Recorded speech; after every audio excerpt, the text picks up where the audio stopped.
Good morning, my friends. I'm Pastor Ben Hayes from First Baptist Church, Dadeville, Alabama, and I am back live with you today. And I'm recorded live, okay? It is Monday, May the 6th, and I'm so thankful for the week that Sonia and I had to spend some time together in Gulf Shores, Alabama, met with our family, and just had a great time. But today we're back in the saddle, ready to go on this great adventure that God has called us to. So join me in Romans chapter 16. And these verses we're about to look at, starting in verse 5. I understand that most of the time we just skip right over these. We don't even hardly read them because it's all about greetings and hellos and all of these things. But there's some important information here, some principles that we could learn from. So we're going to finish this out, even though it may seem a little boring to you. So let me read these to you, all right? Verse 5, likewise, greet the church that is in their house. What's he talking about? Well, in those days, they didn't have church buildings. They met in their houses. And so he says, I want you to, when you read this letter, make sure you tell all of these people who are leading these house churches that I said hello. Now listen to what he says. Greet my beloved Epaenetus, who is the first fruits of Achaia to Christ, the one that was first led to the Lord in the region of Achaia. What a powerful statement that is. Greet Mary, who labored much for us. Notice it's a woman. She joined Paul in the work of the ministry. Not a pastor, but she joined Paul in the work of the ministry. We need to get that in our hearts and minds. God has gifted our women to serve in many, many roles to further the ministry, and we cannot take away from that, because I'm going to tell you, folks, most of our churches would not be where they are today if it wasn't for the women who stood firm and did all the work, and us men should be ashamed of ourselves for not joining in that. But I digress. Greet Andronicus and Junia, my countrymen, and my fellow prisoners, who are of a note among the apostles who also were in Christ before me. They went to jail with Paul, and all of the apostles took note of them because of who they were and what they were doing. And they went before him.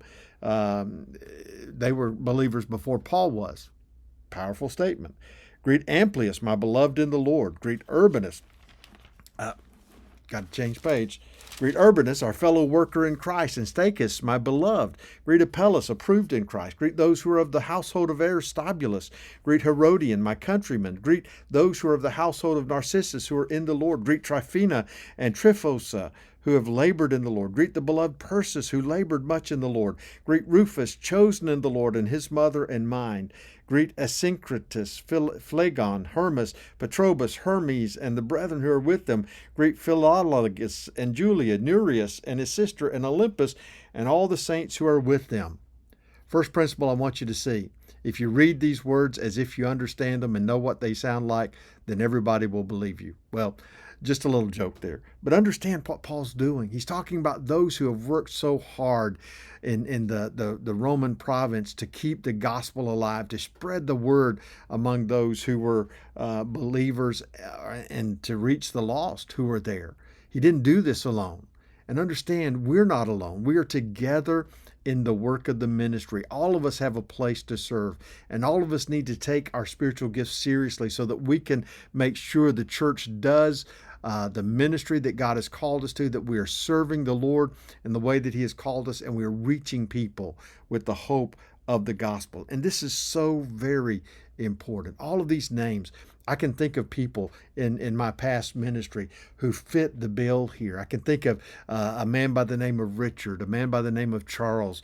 I can think of people who have focused their efforts and their service to the Lord in the churches where I've served, even here in First Baptist, who are willing to do the work of the ministry and to labor hard. Because listen, ministry is hard work. I know that most people think that pastors work a few hours on Sunday and a few hours on Wednesday, and that's it.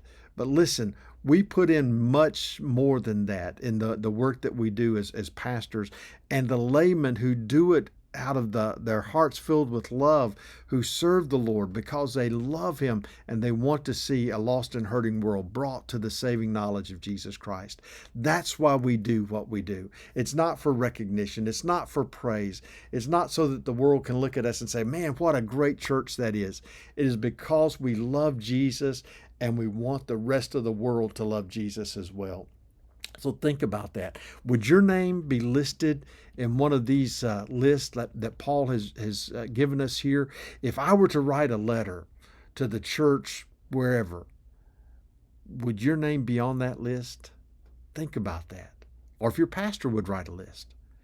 Join in the work of the ministry. We need you. Be blessed, and I'll see you back here tomorrow.